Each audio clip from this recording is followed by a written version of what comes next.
Now this weekend, the weather situation was beautiful around eastern Washington and northeast Oregon. Plenty of sunshine and warm temperatures to be had. As we are waking up this morning in Yakima, there are a few clouds in the sky on top of a glitchy weather cam. There are going to be some clouds in the sky throughout today, and it is not going to be as hot as yesterday. It's 63 degrees right now in Yakima. You can even discern the camera bouncing around a little bit. That's because of those breezy winds. It is going to prove to be a breezy day at times. There's your weather headlines for today, and moving forward, pockets of breezy wind on Monday. We're also going to be looking at sunshine and warm daytime high temperatures. In fact, sunny skies and warm daytime highs going to be prevalent throughout the week. And aside from periods of breezy winds, it is going to be a relatively quiet week of weather. I'll continue to break down your weather forecast as we go later into the newscast. But right now we begin this morning in Yakima. Police there responded to the 1400 block of Cherry Avenue around 3:30 p.m. on Saturday for a report of shots being fired. After arriving, they found a 71-year-old man who had died from a gunshot wound. Police also found a 27-year-old man who was responsible for the shooting. The man told officers that the 71-year-old had made threats with a firearm, adding that he was protecting his family when he decided to shoot. Officers say they found a small pistol on the 71-year-old, adding that witness statements and video evidence confirmed what was believed to have happened. The man who fired the gunshots was released from the scene after speaking with the Yakima County Prosecutor's Office. This is an active investigation. Anyone with information is asked to contact the Yakima Police Department's Major Crimes Unit on the number on your screen. And a motorcyclist in Kittitas County is now in the hospital after he lost control and was ejected from his bike. Police say Lewis Peebles was heading eastbound on I-90 near milepost 92, just 7 miles east of Clay Elum, when he overcorrected, causing him to lose control and get thrown from his motorcycle. Officials say the 48-year-old was wearing a helmet and was taken to Harborview Medical Center in Seattle. Over the weekend, several agencies throughout the Tri-Cities caught multiple DUI drivers, with the latest in Richland occurring Saturday night. According to officers, police responded to 2 separate DUI crashes Saturday night, the first being a fender bender near Lincoln Landing and Keene Road, where the man who was behind the wheel tried to switch places with a passenger before police arrived. The second, which you're looking at now, happened after a driver ran a red light and slammed into another car. Both drivers were booked into the Benton County Jail.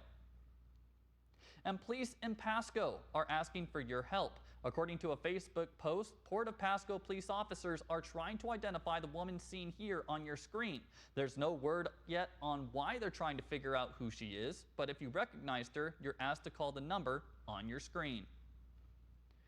And the city of Kennewick has announced the detection of forever chemicals in the city's water supply.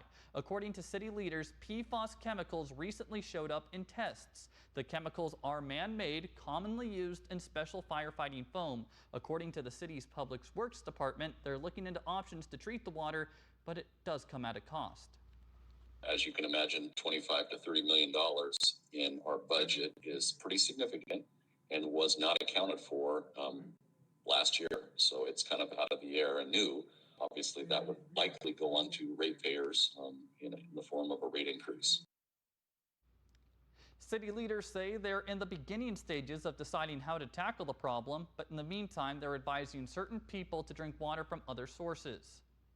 According to the Washington State Department of Health, because PFAS has been detected in the water, pregnant women and women who are breastfeeding should avoid drinking Kennewick tap water. And you should also avoid mixing infant formula with it as well. And a report released last week by the Bureau of Reclamation shows some water rights holders will be getting less water this season.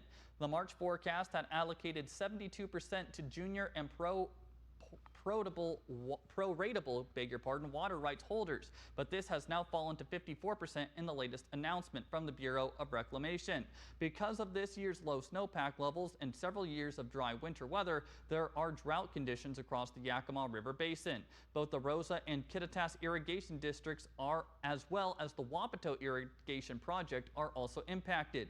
The Yakima Basin has 5 reservoirs which are currently down to 54% capacity. And switching gears, a popular foodies destination in Kennewick is making plans to expand. The hub of Kennewick, which first opened its doors as a food truck hub in August of 2022, recently announced they're making plans to open a second location near Giza Stadium in Pasco.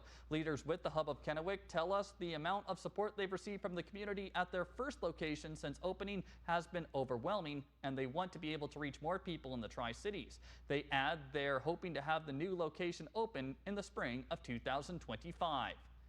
And returning for the season Saturday was the opening day for the Pasco's Farmers Market. Organizers say they're excited for what this year has to offer with improvements to Peanuts Park, where they're hosting the event, such as new lighting and sound systems and even a mist system to help you beat the heat all summer long. We're trying to do as much as we can to help bolster that food infrastructure in our area. So when you come down and help at the Pasco Farmers Market, you're also helping the local food network and the food community as well. So that makes its way to food kitchens, food banks, all these different things. But yeah, we're doing quite a bit. Davis says they're excited for what's to come as they're planning to have several other events in conjunction with the market, such as a Kids Day and joining forces for other bigger Pasco events, such as the Fiery Foods Festival. Well, that was fun, and if that got you thinking about summer, or I should say if that didn't get you thinking about summer, I'm sure the weekend did. We did see sunshine all weekend long with very warm temperatures. Today, temperatures certainly not going to be as hot as this weekend, but still above average. Upper 70s to low 80s for most of us, as you can see on your screen. There will be clouds at times, but we are also going to be subject to mostly sunny skies. The one hindrance in the weather today will be the presence of strong winds for some of us. We'll talk about your wind forecast this afternoon coming up.